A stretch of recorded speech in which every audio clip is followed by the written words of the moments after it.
അപ്പോൾ നമ്മളിന്ന് ഡിസ്കസ് ചെയ്യുന്നത് ആശയവിനിമയ പ്രതിബന്ധങ്ങളാണ് അല്ലെങ്കിൽ തടസ്സങ്ങളാണ്. അതായത് എഫക്റ്റീവായിട്ട് കമ്മ്യൂണിക്കേഷൻ നടക്കാതിരിക്കുന്നതിനുള്ള എന്തൊക്കെ കാരണങ്ങളാണ് ഉള്ളത് എന്നാണ് നമ്മളിന്ന് നോക്കുന്നത്. അപ്പോൾ 4 രീതിയിലാണ് ഈ കാരണങ്ങളെ തരംതിരിച്ചിട്ടുള്ളത്. ഫസ്റ്റ് വൺ അർത്ഥസംബന്ധം, അതായത് സെമാൻറ്റിക് ബാരിയേഴ്സ്. സെക്കൻഡ് വൺ മനഃശാസ്ത്രപരം, അതായത് സൈക്കോളജിക്കൽ ബാരിയേഴ്സ്. തേർഡ് വൺ സംഘടനാപരം, അതായത് ഓർഗനൈസേഷണൽ ബാരിയേഴ്സ്. ലാസ്റ്റ് വൺ വ്യക്തിഗതം, അതായത് പേഴ്സണൽ ബാരിയേഴ്സ്. അപ്പോൾ എന്തൊക്കെയാണ് ഇവ ഓരോന്നെന്ന് നമുക്ക് ഡീറ്റെയിൽ ആയിട്ട് ഡിസ്കസ് ചെയ്യാം. ഫസ്റ്റ് വൺ അർത്ഥസംബന്ധമായ പ്രതിബന്ധങ്ങൾ അല്ലെങ്കിൽ തടസ്സങ്ങൾ, സെമാൻറ്റിക് ബാരിയേഴ്സ്. അതിൽ നമ്മൾ എന്തൊക്കെയാണ് നോക്കാം. അതായത് ഒരു സന്ദേശത്തെ വാക്കുകളോ മുദ്രകളോ ആക്കി മാറ്റുന്നതിലെ എൻകോഡിംഗ് അല്ലെങ്കിൽ ഡീകോഡിംഗ് പ്രക്രിയയിൽ വരുന്ന തടസ്സങ്ങളാണ് അർത്ഥസംബന്ധമായ പ്രതിബന്ധങ്ങൾ എന്ന് ഉദ്ദേശിക്കുന്നത്. അതായത് ഏതൊക്കെ രീതിയിലാണ് ഇവ എന്ന് നമുക്ക് നോക്കാം. First one badly expressed message, അതായത് തെറ്റായി പ്രകടിപ്പിക്കുന്ന സന്ദേശങ്ങൾ. സെക്കൻഡ് വൺ വ്യത്യസ്തമായ അർത്ഥങ്ങളുള്ള ചിഹ്നങ്ങൾ, അതായത് symbols with different meanings. Third one തെറ്റായ തർജ്ജമ, അതായത് ഫോൾട്ടി ട്രാൻസ്ലേഷൻസ്. നെക്സ്റ്റ് ആണ് വ്യക്തതയില്ലാത്ത അനുമാനങ്ങൾ, അൺക്ലാരിഫൈഡ് അസംഷൻസ്. നെക്സ്റ്റ് ആണ് സാങ്കേതികമായ അസ്പഷ്ട ഭാഷണം, അതായത് ടെക്നിക്കൽ ജാർഗൺ. നെക്സ്റ്റ് ആണ് ശരീരഭാഷയും ആംഗ്യങ്ങളും ഡീകോഡ് ചെയ്യൽ, അതായത് body language and gesture decoding. അപ്പോൾ എന്തൊക്കെയാണെന്ന് നോക്കാം. തെറ്റായി പ്രകടിപ്പിക്കുന്ന സന്ദേശങ്ങൾ എന്നുള്ളതുകൊണ്ട് ഉദ്ദേശിക്കുന്നത് ആവശ്യമായ പദസമ്പത്തില്ലായ്മ അല്ലെങ്കിൽ തെറ്റായ വാക്കുകളുടെ പ്രയോഗം, ഉള്ളടക്കത്തിന് യോജിക്കാത്ത വാക്കുകളുടെ ഉപയോഗം തുടങ്ങിയവ എല്ലാം ഇതിന് കാരണങ്ങളാണ് എന്നാണ് പറയുന്നത്. നെക്സ്റ്റ് ആണ് സിംബൽസ് വിത്ത് ഡിഫറെൻറ്റ് മീനിങ്സ്, വാക്കുകളും ചിഹ്നങ്ങളും ഉപയോഗിക്കുന്നത് പല രീതിയിൽ ആളുകൾ അതിൻ്റെ മീനിങ് അർത്ഥമാക്കുക, അതാണ് ഉദ്ദേശിക്കുന്നത്. നെക്സ്റ്റ് ആണ് തെറ്റായ തർജ്ജമ, ചില സമയങ്ങളിൽ നിർദ്ദേശങ്ങൾ എഴുതുന്നത് ഒരു ഭാഷയിലും അത് കീഴ്ജീവനക്കാർ പൂർണ്ണമായും മനസ്സിലാക്കുന്നതിന് വേണ്ടി മറ്റൊരു ഭാഷയിലേക്ക് തർജ്ജമ ചെയ്യുകയും ചെയ്യുന്നു.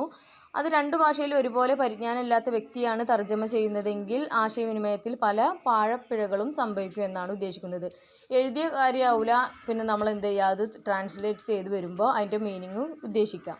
നെക്സ്റ്റ് ആണ് അതായത് കറക്റ്റായിട്ട് വേർഡ് മീനിങ് ഒന്നും അറിയാത്ത ഒരാൾ തർജ്ജമ ചെയ്താൽ അല്ലെങ്കിൽ ട്രാൻസ്ലേറ്റ് ചെയ്താൽ എന്താ സംഭവിക്കുക, അതാണ് പറയുന്നത്. നെക്സ്റ്റ് ആണ് വ്യക്തതയില്ലാത്ത അനുമാനങ്ങൾ, ചില ആശയവിനിമയങ്ങളിൽ വ്യാഖ്യാനങ്ങൾ ആവശ്യമായ അനുമാനങ്ങൾ ഉണ്ടായിരിക്കും. എക്സാമ്പിൾ പറയുകയാണെങ്കിൽ മേലുദ്യോഗസ്ഥൻ സ്ഥാപനത്തിൽ വന്ന അതിഥിയെ ടേക്ക് കെയർ ചെയ്യാൻ കീഴുദ്യോഗസ്ഥനോട് പറയുക. അപ്പോൾ ആ ടേക്ക് കെയർ ചെയ്യുന്നത് കൊണ്ട് അതിഥിക്ക് ആവശ്യമായ എല്ലാ സൗകര്യങ്ങളും സജ്ജമാക്കി കൊടുക്കുക എന്നതാണ് മേലുദ്യോഗസ്ഥ ഉദ്ദേശിക്കുന്നത്. പക്ഷേ ഇത് കേട്ടയാൾ എന്ത് ചെയ്യുക, അതിഥിയെ ഹോട്ടൽ മുറി വരെ സുരക്ഷിതമായി എത്തിച്ച് അല്ലെങ്കിൽ എത്തിക്കുക മാത്രമാണ് ധരിച്ചു വെക്കുന്നത്. ഇങ്ങനെയൊക്കെ ഒരു സിറ്റുവേഷനിൽ എന്താ സംഭവിക്കുക, അവിടെ വളരെ രീതിയിലുള്ള ആശയവിനിമയത്തിൻ്റെ തടസ്സങ്ങൾ വന്നിട്ടുണ്ട് എന്ന് നമുക്ക് മനസ്സിലാക്കാൻ കഴിയും. നെക്സ്റ്റ് ആണ് ശരീരഭാഷയും ആംഗ്യങ്ങളും ഡീകോഡ് ചെയ്യൽ, അതായത് ശരീരചലനങ്ങളും ആശയവിനിമയം നടത്തുന്നുണ്ട് അല്ലേ. നമുക്കറിയാം, നമ്മളിപ്പോൾ ഒരാൾ എന്തെങ്കിലും ചോദിച്ചു കഴിഞ്ഞാൽ നമ്മൾ ചിലപ്പം കണ്ണുകൊണ്ട് എന്തെങ്കിലും പറയും, അല്ലെങ്കിൽ കൈകൊണ്ട് കാണിക്കും, അല്ലെങ്കിൽ തല ആട്ടും അല്ലേ. ഇതൊക്കെ എന്താണ്, കമ്മ്യൂണിക്കേഷനാണ്. അപ്പോൾ ഇത്തരത്തിലുള്ള ശരീരഭാഷയിലൂടെ അല്ലെങ്കിൽ ആംഗ്യത്തിലൂടെ പറയാൻ ഉദ്ദേശിക്കുന്നത് പ്രതിഫലിപ്പിക്കുന്നതിൽ അല്ലെങ്കിൽ നമ്മൾ മനസ്സിലാക്കി കൊടുക്കുന്നതിൽ വ്യത്യസ്തതയുള്ളത് കൊണ്ട് പലപ്പോഴും ആശയവിനിമയം നമ്മൾ നടത്തുമ്പോൾ നമ്മൾ പറയുന്നത് അല്ലെങ്കിൽ നമ്മൾ ഉദ്ദേശിച്ചതാവില്ല മറ്റേയാൾ മനസ്സിലാക്കുക, അതാണ് ഉദ്ദേശിക്കുന്നത്. അപ്പം നമുക്ക് രണ്ടാമത്തേത് നോക്കാം, സൈക്കോളജിക്കൽ ബാരിയേഴ്സ് എന്തൊക്കെയാണെന്നുള്ളത്. അതായത് ആശയവിനിമയത്തിന് തടസ്സങ്ങളായി നിൽക്കുന്ന വൈകാരികമോ മനഃശാസ്ത്രപരമോ ആയ ഘടകങ്ങളെയാണ് മനഃശാസ്ത്രപരമായ പ്രതിബന്ധങ്ങൾ എന്ന് ഉദ്ദേശിക്കുന്നത്. ഇത്തരത്തിൽ ചില മനഃശാസ്ത്രപരമായ തടസ്സങ്ങൾ പറയുകയാണ്, ഏതൊക്കെയെന്ന് നോക്കാം. പ്രിമേച്ചർ ഇവാലുവേഷൻ, അതായത് അപക്വമായ വിലയിരുത്തൽ, അതായത് സന്ദേശം സ്വീകരിക്കുന്ന വ്യക്തി ചിലപ്പോൾ സന്ദേശത്തിൻ്റെ എല്ലാ വരികളിലൂടെയും കടന്നു പോകാതെ തന്നെ തീർപ്പ് കൽപ്പിക്കുക അല്ലെങ്കിൽ അതിനൊരു കൺക്ലൂഷൻ എത്തിക്കുക. നെക്സ്റ്റ് ആണ് ലാക്ക് ഓഫ് അറ്റൻഷൻ, ശ്രദ്ധക്കുറവ്, അതായത് നേരത്തെ മനസ്സിലാക്കി വെച്ച ചില ധാരണകൾ നിമിത്തം ഇപ്പോൾ ലഭിച്ച സന്ദേശം യഥാർത്ഥത്തിൽ മനസ്സിലാക്കാതിരിക്കുന്നത് മനഃശാസ്ത്രപരമായ തടസ്സമാണ്.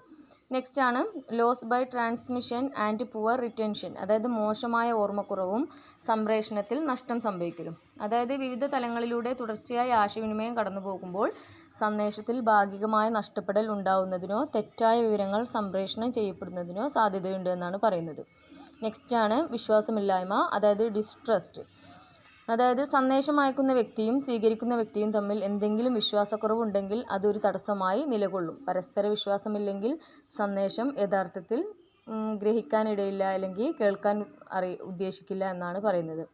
നെക്സ്റ്റ് ആണ് ഓർഗനൈസേഷണൽ ബാരിയേഴ്സ്, അതായത് സംഘടനാപരമായ പ്രതിബന്ധങ്ങൾ. സംഘടനാപരമായ ഘടന, അല്ലെങ്കിൽ അധികാരബന്ധങ്ങൾ, നിയമങ്ങൾ, നിയന്ത്രണങ്ങൾ എന്നിവയുമായി ബന്ധപ്പെട്ട ആശയവിനിമയ തടസ്സങ്ങളാണ് സംഘടനാപരമായ തടസ്സങ്ങൾ എന്ന് പറയുന്നത്. അപ്പോൾ സംഘടനാപരമായ നയങ്ങൾ ഫസ്റ്റ് വരുന്നത് ഓർഗനൈസേഷണൽ പോളിസി, അതായത് സ്ഥാപനത്തിൻ്റെ നയങ്ങൾ മൂലമുള്ള സംഘടനാ തത്വശാസ്ത്രം ചിലപ്പോൾ സുഗമമായ ആശയവിനിമയത്തിന് തടസ്സമായി നിൽക്കാറുണ്ട് എന്നാണ് പറയുന്നത്. നെക്സ്റ്റ് ആണ് നിയമങ്ങളും നിയന്ത്രണങ്ങളും, റൂൾസ് ആൻഡ് റെഗുലേഷൻസ്. കർശനമായ നിയമങ്ങളും നിയന്ത്രണങ്ങളും ദീർഘിച്ച നടപടിക്രമങ്ങളും ഫലപ്രദമായ ആശയവിനിമയത്തിന് എന്ത് ചെയ്യുന്നു? ഒരു തടസ്സം സൃഷ്ടിക്കുന്നു എന്നാണ് പറയുന്നത്. മനസ്സിലാവുന്നുണ്ടോ? നെക്സ്റ്റ് ആണ് മൂന്നാമത്തേത് പദവി അല്ലെങ്കിൽ സ്റ്റാറ്റസ്. സന്ദേശങ്ങൾ കൈമാറുന്നവരുടെ പദവിയിലുള്ള വ്യത്യാസം ഫലപ്രദമായ ആശയവിനിമയത്തിന് തടസ്സമാകാറുണ്ട്. നെക്സ്റ്റ് ആണ് കോംപ്ലക്സിറ്റി ഇൻ ഓർഗനൈസേഷണൽ സ്ട്രക്ചേഴ്സ്. സ്ഥാപനത്തിൻ്റെ ഘടനയിലുള്ള സങ്കീർണത, അതായത് മേധാവിമാരുടെ നീണ്ടൊരു ശ്രേണിയിലുള്ള സംഘടനാ സംവിധാനമാണെങ്കിൽ ഫലപ്രദമായ ആശയവിനിമയത്തിന് ഒരു തടസ്സമാണ് എന്നാണ് പറയുന്നത്. കാരണം എന്താണ്? അനേകം തലങ്ങൾ ഉണ്ടാകുമ്പോൾ അല്ലെങ്കിൽ അനേകം ലെവൽസ് ഉണ്ടാകുമ്പോൾ സന്ദേശങ്ങൾ എത്തിച്ചേരാൻ കാലതാമസം വരും. അപ്പോൾ ആ കാലതാമസം വരുന്നത് കൊണ്ട് തന്നെ ആ അർത്ഥങ്ങൾ മാറിപ്പോവാൻ ചാൻസ് ഉണ്ട് എന്നാണ് ഉദ്ദേശിക്കുന്നത്. നെക്സ്റ്റ് ആണ് ഓർഗനൈസേഷണൽ ഫെസിലിറ്റീസ്. സ്ഥാപനത്തിൻ്റേതായ സൗകര്യങ്ങൾ, അതായത് സുഗമവും വ്യക്തതയും സംയോജിതവുമായ ആശയവിനിമയ സൗകര്യങ്ങൾ ലഭ്യമല്ലെങ്കിൽ ഫലദായകത്വം സാധ്യമാകുകയില്ല എന്നാണ് പറയുന്നത്. ഇനി നെക്സ്റ്റ് നമുക്ക് നോക്കാം പേഴ്സണൽ ബാരിയേഴ്സ്. സന്ദേശം അയക്കുന്ന വ്യക്തിയുടെയും സ്വീകരിക്കുന്ന വ്യക്തിയുടെയും വ്യക്തിപരമായ സംഗതികൾ ഫലപ്രദമായ ആശയവിനിമയത്തെ സ്വാധീനിക്കുന്നതിനാണ് നമ്മൾ വ്യക്തിപരമായ തടസ്സങ്ങൾ എന്ന് പറയുന്നത്. അതിൽ ഫസ്റ്റ് പോയിന്റ് നോക്കാം. Fear of challenge to authority. അധികാരത്തിനു നേരെയുള്ള വെല്ലുവിളി ഭയം, അതായത് ഒരു പ്രത്യേക ആശയവിനിമയം തൻ്റെ അധികാരത്തിന് നേരെ വെല്ലുവിളി ഉയർത്തുമോ എന്ന് മേലുദ്യോഗസ്ഥന് തോന്നിയേക്കാം. ഈ ഒരു ഭയം ആശയവിനിമയത്തെ തടഞ്ഞു വെക്കാനോ യാഥാർത്ഥ്യം മൂടി വെക്കാനോ മേലുദ്യോഗസ്ഥന് മേൽ നിർബന്ധം ചെലുത്തുന്നുണ്ട് എന്നാണ് പറയുന്നത്. നെക്സ്റ്റ് ആണ് lack of confidence of superior on his subordinate. അതായത് മേലുദ്യോഗസ്ഥർക്ക് കീഴ്ജീവനക്കാരിൽ വിശ്വാസക്കുറവ്. അതായത് ചില മേലുദ്യോഗസ്ഥർ ഒരിക്കലും തൻ്റെ കീഴ്ജീവനക്കാരെ വിശ്വാസം ഉണ്ടാവില്ല അല്ലെങ്കിൽ വിശ്വാസത്തിലെടുക്കുകയില്ല അവരുടെ വാക്കുകൾ എന്നാണ് പറയുന്നത്.